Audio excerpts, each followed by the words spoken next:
Good morning all. Last class में हम लोगों ने क्वालिटी ऑफ अ टीचर के बारे में डिस्कस किया था कि एक शिक्षक के भीतर ऐसे कौन कौन से गुणों का समावेशन होना चाहिए, जिसमें हम लोगों ने बहुत सारे बिंदुओं पर चर्चा किया था।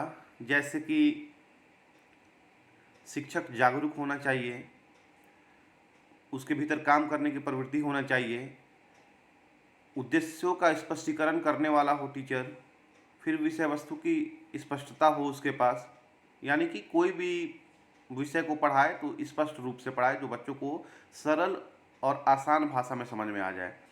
एक अच्छा कैरेक्टर का होना चाहिए शिक्षक, जो खुद भी अपना कैरेक्टर जज करे और बच्चों को भी जज करके उन लोगों का कैरेक्टर ठीक करे। उसके बाद है कि डेमोक्रेटिक क्लासरूम इन्वायरमेंट बनाने वाला होना चाहिए टीचर, उत्साह से भरपूर होना चाहिए ताकि कोई भी काम बहुत इनर्जेटिक होकर करे। फिर उसके पास कुछ गंभीरता भी होना चाहिए, फीडबैक देने का आदत होना चाहिए, गोल सेटिंग करने का आदत होना चाहिए, ह्यूमन बिहेवियर भी होना चाहिए, हार्ड वर्कर होना चाहिए।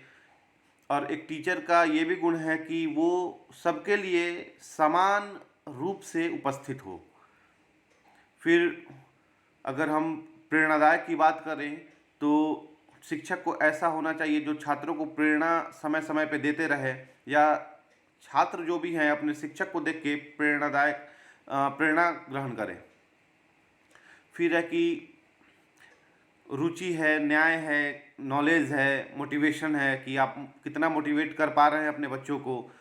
बहुत सारी बातें हैं जो हम लोगों ने देखा था, और अपने पॉइंट के भीतर हम लोगों ने 36 पॉइंट को देखा था कि इतना कम से कम होना ही चाहिए। अब आप सोच सकते हैं कि एक शिक्षक होने के लिए आप लोगों के भीतर इतने सारे गुणों का समावेशन होना ही चाहिए। तो वो इसलिए भी कि अब आने वाले कोई भी नेक्स्ट वैकेंसी में, या आप केंद्रीय विद्यालय में जाएं, या आप नवोदय विद्यालय संगठन में जाएं, या आप बिहार गवर्नमेंट या किसी भी गवर्नमेंट के वैकेंसी में जाएं, और टीचर बनने के लिए अगर आप एलिजिबल हैं तो सिर्फ डिग्री बेसिस पे अब आप टीचर नहीं बनने वाले हैं। इसलिए क्योंकि नई शिक्षा नीति में दो चार चीज़ों का चेंजिंग किया गया है, जिसमें कि एक चीज़ है कि आपका डेमोन्स्ट्रेशन क्लास होगा, यानी कि डेमो क्लास होगा। और डेमो क्लास एक तरीके से बहुत अच्छा भी है क्योंकि इसमें क्वालिटेटिव टीचर आ पाएंगे। अगर आप पढ़ाने के लिए इच्छुक हैं तो ये ज़रूरी है कि आपको पढ़ाना आता हो, आपको क्लासरूम अटेंड करना आता हो, आपको क्लासरूम मैनेज करना आता हो। इसलिए भी ये टॉपिक जो हम लोग डिस्कस कर रहे हैं, क्लासरूम मैनेजमेंट, बहुत इंपॉर्टेंट है। बहुत इंपॉर्टेंट होने का कारण है कि अब जो भी वैकेंसी आप लोगों के पास आउट होने के बाद आएगा, यानी कि राष्ट्रीय शिक्षा नीति 2020, उस पर वो लागू होगा। और जब वो लागू होगा तो उसमें 4-5 व्यक्तियों का एक बोर्ड रहेगा, एक कमेटी रहेगा। उसी कमेटी के सामने आपको अपना डेमो क्लास देना होगा।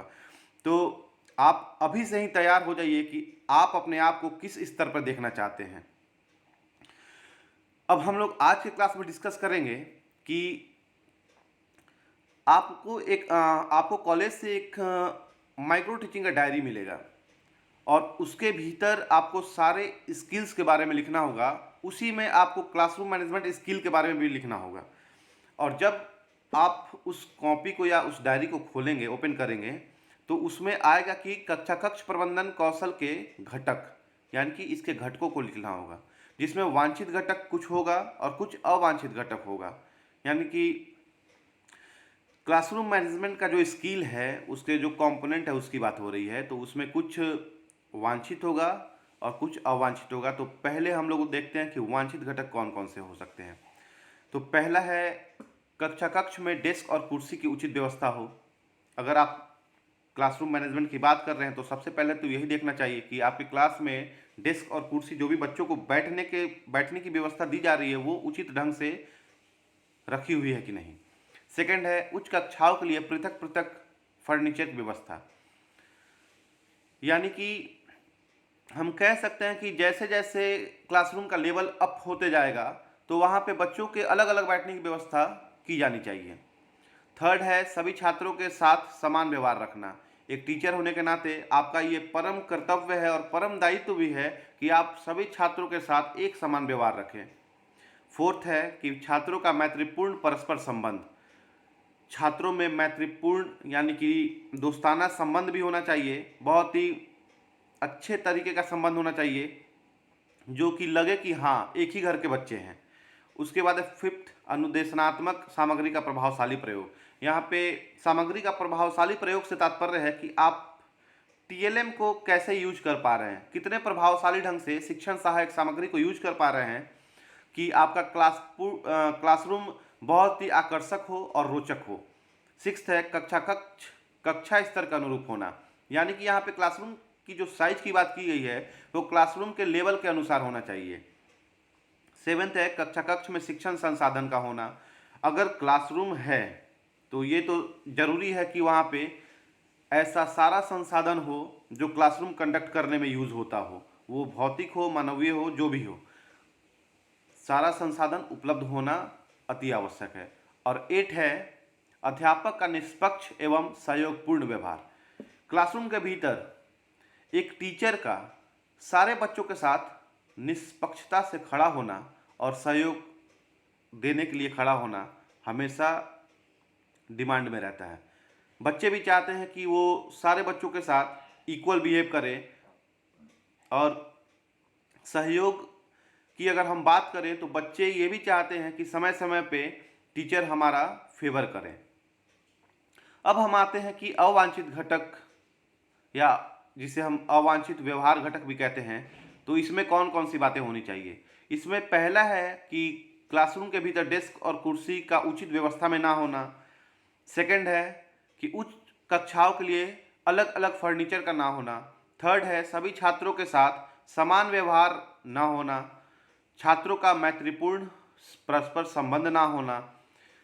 शिक्षण सहायक सामग्री का प्रभावशाली प्रयोग ना होना या ना करना।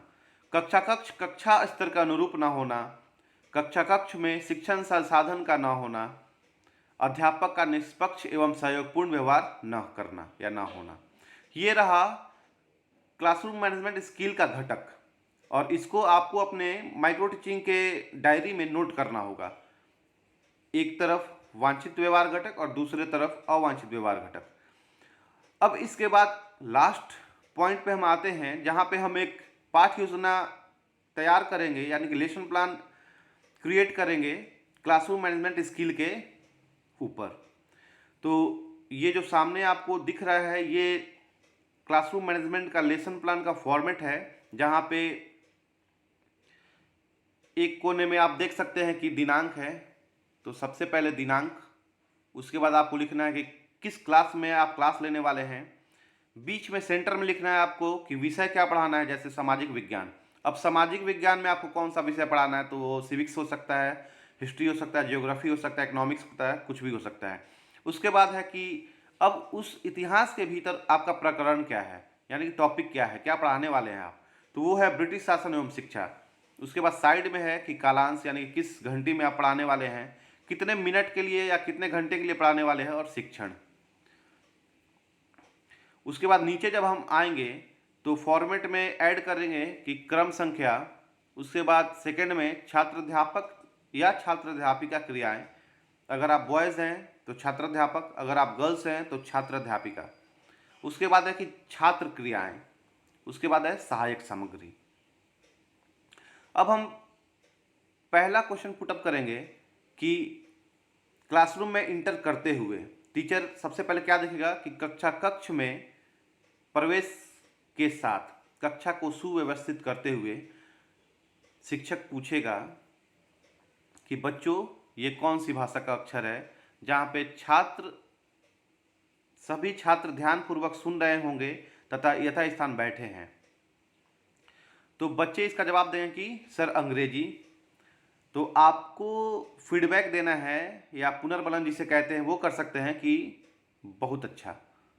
तो इससे बच्चे खुश होंगे कि सर तारीफ हम लोग का कर रहे हैं। सेकंड जो क्वेश्चन हम देंगे वो रहेगा कि अंग्रेजी पढ़ना सबको अच्छा लगता है। तो बच्चे बोलेंगे हाँ।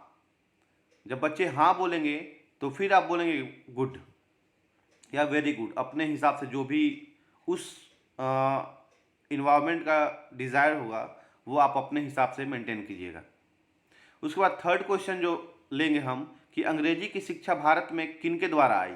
तो ये तो सभी कोई जानते हैं कि अंग्रेजी की शिक्षा भारत में अंग्रेजों के द्वारा आई, तो बच्चे बोलेंगे यहाँ कि अंग्रेजों के द्वारा।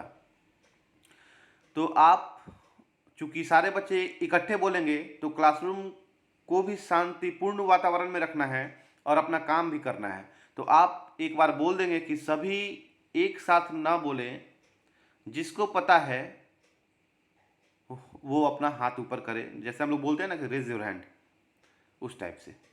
उसके बाद फोर्थ क्वेश्चन जो पुटअप होगा वो है कि अंग्रेजों के शासन को अन्य किन नाम से जाना जाता है।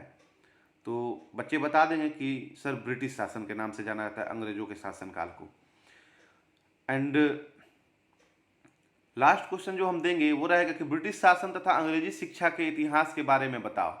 तो जाहिर सी बात है कि बच्चे जब पढ़े नहीं हो इसके बारे में डिटेल्स तो बताएंगे नहीं, तो वहाँ पे छात्र निरुत्तर हो जाएंगे, यानी कि नहीं बता पा रहे हैं, या हम समस्यात्मक भी कह सकते हैं। अब यहाँ पे लास्ट रो आता है कि सहायक सामग्री का, यानी कि ब्लैक बोर्ड हो सकता है, उसमें चार्ट पेपर हो सकता है, मॉडल हो सकता है। तो वहाँ पे आप ब्लैक बोर्ड पे कठिन शब्द लिख दीजिएगा और अंग्रेजी शिक्षा और ब्रिटिश शासन लिख दीजिएगा कि हमको इसी को डील करना है। तो जब बच्चे निरुत्तर हो जाएंगे और समस्यात्मक हो जाएंगे यहाँ पे फिफ्थ क्वेश्चन में, तब आप क्या बोलेंगे, छात्र कथन या छात्रा कथन, छात्र अध्यापक या छात्र अध्यापिका कथन क्या होगा कि ठीक है बच्चों, आज हम ब्रिटिश शासन एवं शिक्षा के बारे में जानेंगे। तो इस प्रकार से आप लोगों का एक लेसन प्लान कंप्लीट हो गया जो क्लासरूम मैनेजमेंट स्किल के ऊपर बनेगा। और यहीं पे आप लोगों का क्लासरूम मैनेजमेंट स्किल का सारा लेक्चर भी समाप्त होता है। अब आपको कहीं डाउट होगा तो आप कमेंट बॉक्स में डाल दीजिएगा, नेक्स्ट वीडियो में हम उसको डील कर लेंगे या उस कन्फ्यूज़न को दूर पहले कर लेंगे, उसके बाद आगे बढ़ेंगे। और ये अपने दिमाग में, अपने जहन में एकदम बैठा लीजिए कि आने वाले समय में जो भी वैकेंसी आने वाला हो, वो सेंट्रल स्कूल में हो, नवोदय विद्यालय संगठन में हो या किसी भी स्टेट गवर्नमेंट के भीतर हो, बहुत ही चैलेंजिंग होने वाला है। तो आप अपने आप को अभी से ही परफेक्ट बनाने की कोशिश कीजिए, समय का सदुपयोग कीजिए। जो समय इस कोविड-19 में आपको मिल रहा है वो कोशिश कीजिए कि ज़्यादा से ज़्यादा आप गेन कर सकें, क्योंकि जब आप गेन कीजिएगा तभी आउटपुट दे पाइएगा। Thank you.